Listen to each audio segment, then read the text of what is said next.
ایک عورت رسول صلی اللہ علیہ وسلم کے پاس آئی اور اپنے شوہر کی شکایت کی کہ وہ بہت زیادہ اپنے دوستوں کو گھر دعوت دیتا رہتا ہے اور وہ تھک جاتی ہے کھانے بنا بنا کے اور ان کی مہمانداری میں۔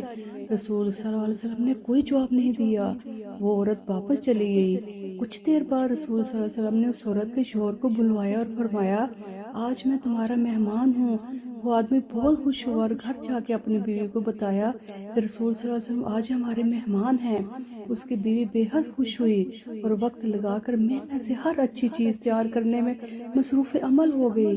اس زبردست پرتکلف دعوت کے بعد رسول صلی اللہ علیہ وسلم نے اس شخص سے کہا کہ اپنی بیوی سے کہنا کہ اس دروازے کو دیکھتی رہے جس سے میں جاؤں گا۔ تو اس کی بیوی نے ایسا ہی کیا اور دیکھتی رہی کہ کس طرح رسول صلی اللہ علیہ وسلم کے گھر سے نکلتے ہی آپ کے پیچھے بہت سے حشرات، بچھو اور بہت سے مہلک حشرات بھی گھر سے باہر نکل گئے، اور یہ عجیب و غریب منظر دیکھ کر وہ بے ہوش ہو گئی۔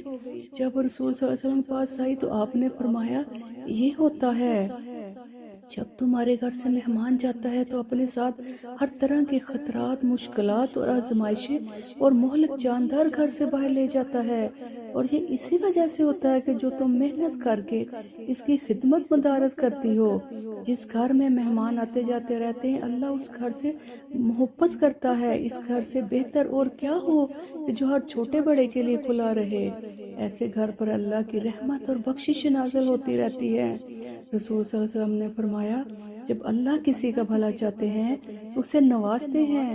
انہوں نے پوچھا، اے اللہ کے رسول، کس انعام سے؟ آپ نے فرمایا کہ مہمان اپنا نصیب لے کر آتا ہے اور جاتے ہوئے گھر والوں کے گناہ اپنے ساتھ لے جاتا ہے۔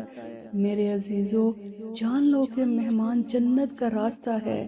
رسول صلی اللہ علیہ وسلم کا ارشاد ہے کہ جو اللہ اور روز آخرت پر ایمان رکھتا ہے وہ اپنے مہمان کے ساتھ بے لوث ہو۔ سبحان اللہ۔